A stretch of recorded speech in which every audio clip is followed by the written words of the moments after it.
and welcome back to my channel.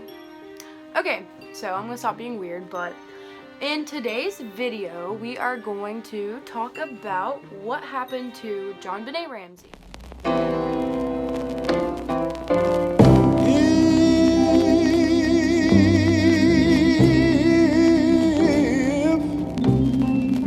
If you miss me, Jonbenet Ramsey lived in a small town in Colorado with her mom, Patsy, her dad, John, and her older brother, Burke. They were pretty well off. She was a little pageant girl. If you look up her name on Google or whatever you look up stuff on, you'll see all of her pageant pictures and her family. They all looked really happy and like picturesque. They just looked really happy, and it was almost kind of like an act. It kind of just looked a little bit too happy, if you know what I mean. Like, she looked like she had the perfect life with the perfect family, but I don't know. That's just kind of weird to me, you know what I mean? Like, I don't know. She was only 6 years old when she died, but to me there's just kind of something that's really off with her family. Like, I don't know, there's just something completely weird with her family. With that being said, what did exactly happen to her? Day after Christmas Day, she was reported missing from her home. Her parents looked everywhere, apparently. They looked in her room, they looked everywhere. Patsy Ramsey, her mother, said that she realized Jonbenet was missing from the ransom note that was left in the kitchen. The 3-page ransom note that was left in the kitchen. Basically, the ransom note said that they needed to pay $118,000 in order to get Jonbenet back. And the kidnappers weren't just one person, it was a group of people. My thing is this, like, why that number? Why $118,000? Why not $10,000? Why not $100,000? But $118,000, really? That specific? That's weird. No, it also stated that no one can know about her disappearance and no one can know about the ransom note. But Patsy, her mother, did not follow any of these things. I mean, what mother really would, though? You just want your daughter back. But around 5:20 in the morning, Patsy called 911. She called the police, and once the police was at her house, they did a thorough investigation of trying to find out like what's happening, like where's Jonbenet. They ruled out a break-in, they ruled out a forced entry, but that's weird. Why wouldn't there be a forced entry if a little girl's missing? Don't you think that little girl would have screamed? Don't you think that little girl would have like woken up the family? Because it was in the middle of the night when she disappeared. I just find that really weird that they didn't get woken up. You know what I mean? They didn't get woken up by her screaming. They didn't get woken up by someone coming into the house. Which kind of makes you think, it's in the middle of the night. Wouldn't you think you hear that? Also, another weird thing I mentioned before is the amount of money the ransom note had asked for, $118,000. That exact amount of money was John, her dad, bonus he got earlier in the year. So it's like, how would they know that? It's just too much of like a coincidence to not even like think it's weird. Like, it obviously had to be someone they knew or an insider, you know what I mean? Because who else would know that he got a bonus of that amount of money? And another thing is, how would they know which room was Jonbenet's and not her mom's or her brother's? You know what I mean? Like, why would it be just her? Like, why was she just targeted and not her brother, or the whole family targeted just her? I don't know, it's just all kind of weird, and it just really doesn't all make sense because it seems like it's just a little shady. People really still believe, and I kind of personally believe too, that her parents had something to do with it. In the ransom note, it had stated that around 8 a.m. to 10 a.m. they were going to call the Ramseys to figure out how they were going to get the money and how they were going to get Jonbenet back to them and how they were going to do the switch off. But the police and the family all waited around for that time to come, and they waited and waited and waited, and no one ever called for the money.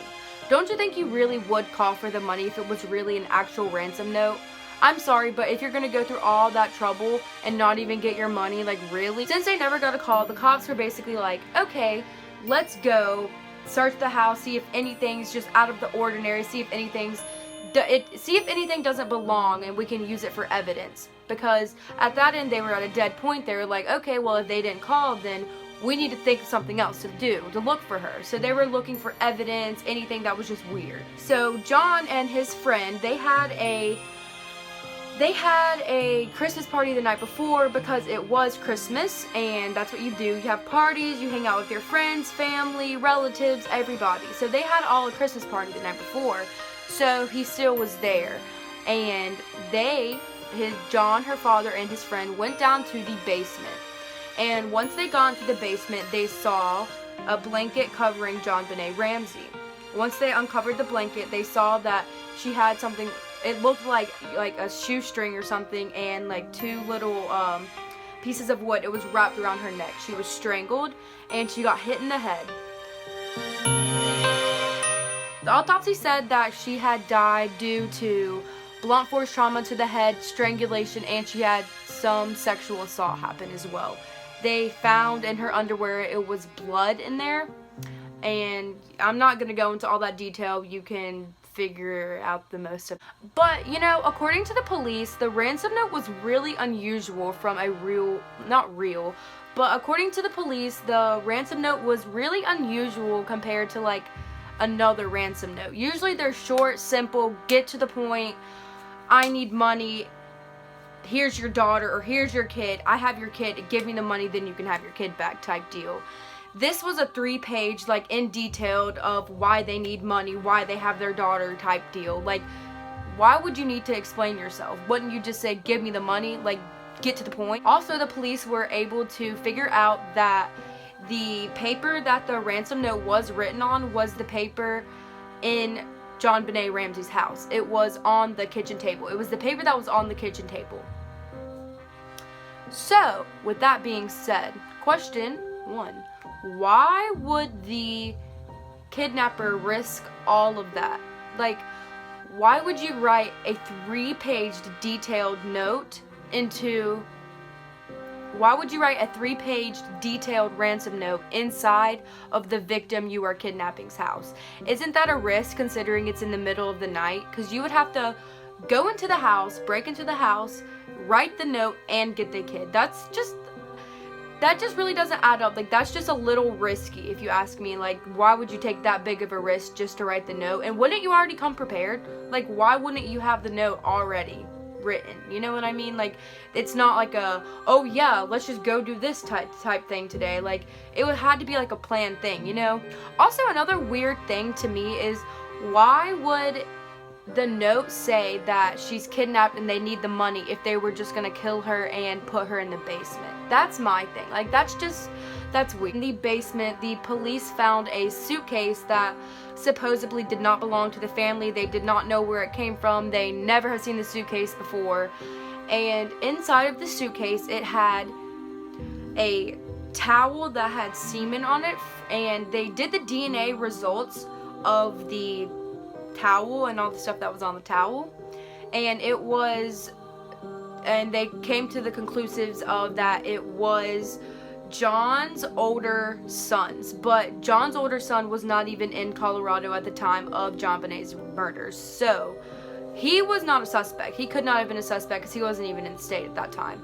The son of the stuff that was in the towel, John's son was from a previous marriage. He was grown. He was old enough to live on his own. And it also had one of Jonbenet's Dr. Seuss books in it. So my thing is this: how come they said that they never have seen the suitcase before, but it has DNA linked back to John's oldest son, and it has Jonbenet Ramsey's book in it? That doesn't make sense. A lot of people believe that Burke, Jonbenet's older brother, did it. A lot of theories are he got jealous because she was the spotlight of the family, and he was mad and he wanted all the attention on himself.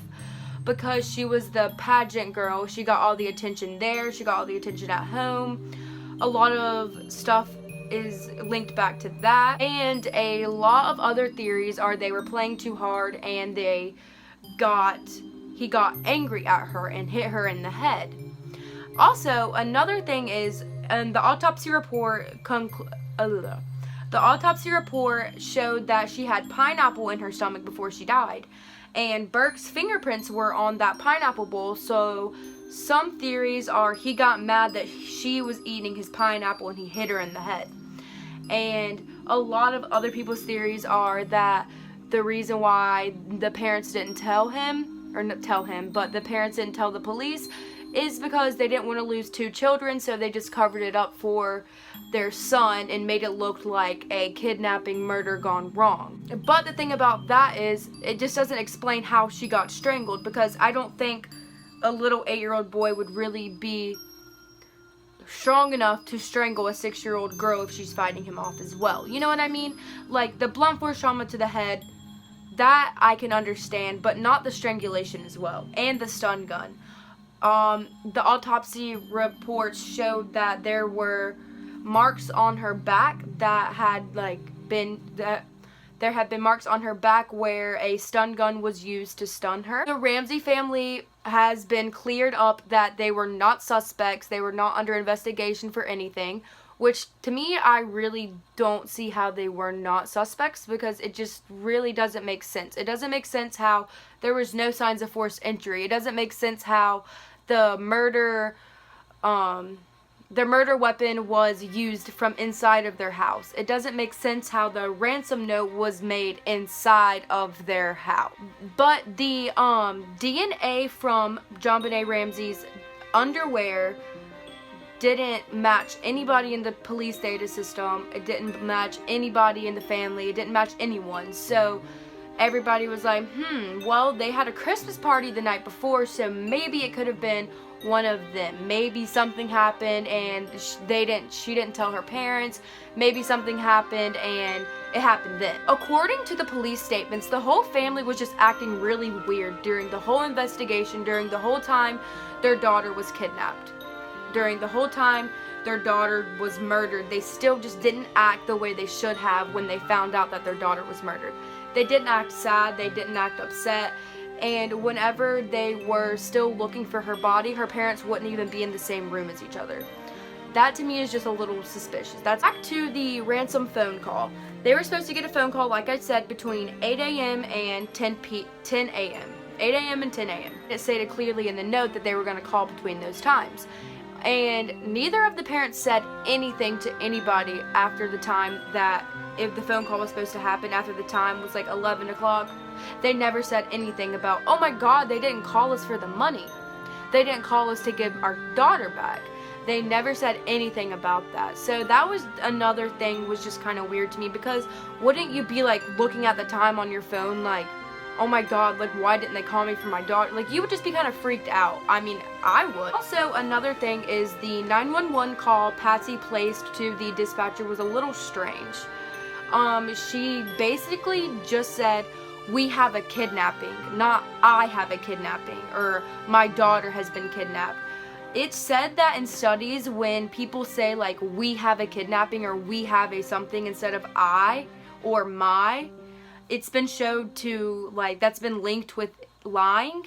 So it's just kind of like, that doesn't really make sense. But on the phone with the police, she mentioned that her daughter has been kidnapped, but it took her a while. She said, we have a kidnapping and we have a ransom note. But then she later stated that her daughter was missing, but she never mentioned her name, she never mentioned her age. You know, wouldn't you think that you would say, oh my god, my daughter, Olivia Williamson, has been kidnapped and she's 6 years old? You know what I mean? Like, why wouldn't you say that? That's kind of like the most important part. It really doesn't mean anything. That's just me speculating on like why and if, what. But another thing that struck me as odd is during the call with the 911 dispatcher, operator, whatever you want to call it, she hung up on her. Like, Patsy, her mom, hung up on the 911 dispatcher. Usually you stay on the line until the police officer arrives at your house or the crime scene, whatever. But she was just like, alright, bye. Like, why were you so rushed to get off the phone? Who else could have killed Jonbenet besides her family? Another suspect was a Santa Claus man. His name was Bill McReynolds. Bill McReynolds had a weird obsession and fetish with Jonbenet. The family has known him because he often dresses up as Santa Claus for their Christmas parties.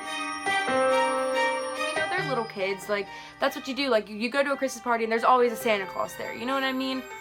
And he had heart surgery, and he got this little glitter tube that Jonbenet gave him, and he told his wife, I want my ashes in here if I die. That's just kind of weird, because number one is like, why would you want your ashes in something a little kid gave you that's not related to you? I don't know, that's weird. And also another reason why he was a suspect is because the family realized his obsession with her, and they realized that he was at their Christmas party the night before because it was Christmas, they had people over, there was a party, there was Santa Claus, you know. Possible suspect was this guy named Gary Oliver.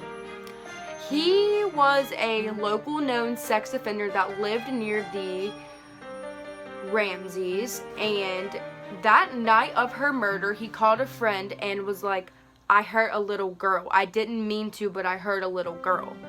And the thing is, there was just not enough evidence to really link him in with the crime. There wasn't enough evidence pointing at him saying, oh my god, he's the one who did it, he's guilty. But that's just kind of weird how he supposedly hurt a little girl on the same night that that little girl was killed. Also, another thing about Gary, he had the same stun gun that had the stun gun marks on her back. He had the same one, and everybody was kind of like, that's weird, but that still was not enough evidence to prove that he did it. He was the reason why she's dead. And finally, the last suspect is a school teacher. But the weird thing about this is he confessed to a murder that he did not do. Forensics and DNA proved that he did not do it, so he wrongly confessed to a murder he did not commit. So it's kind of like, did someone pay him off because they didn't want to go to jail for that? Did someone pay him off just to confess? But like, why would you confess to something you didn't do? I just don't understand, like, why would you confess to that?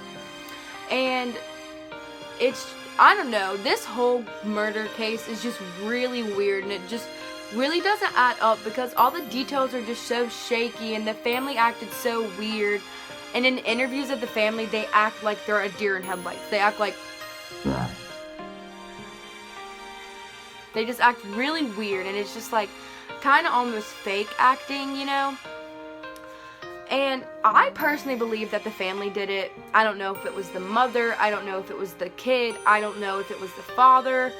But honestly, the most theory, I believe that it was Burke, because he got jealous, he hit her, but he didn't mean to kill her. And the family realized that they already lost one child, and they didn't know what to do, so they covered it up so they wouldn't lose their son as well. Because, as you can imagine, they were probably grieving over that, but they just couldn't imagine losing both of their kids at the same time. So, with all of that being said, the killer is still not found. Patsy has died, her mother, so if anything would have happened with her, it's long gone. We can't ever figure that out. But it's kind of fun just to like speculate on what could have happened and who could have killed her and like why. But it's just such a heartbreaking story because she didn't deserve that. She was 6 years old and she was a gorgeous little girl. So let me know what you guys think happened to her. Let me know who you think killed her, why, or how. I don't know. Let me know what you think. Make sure you like, subscribe, comment. I will see you guys.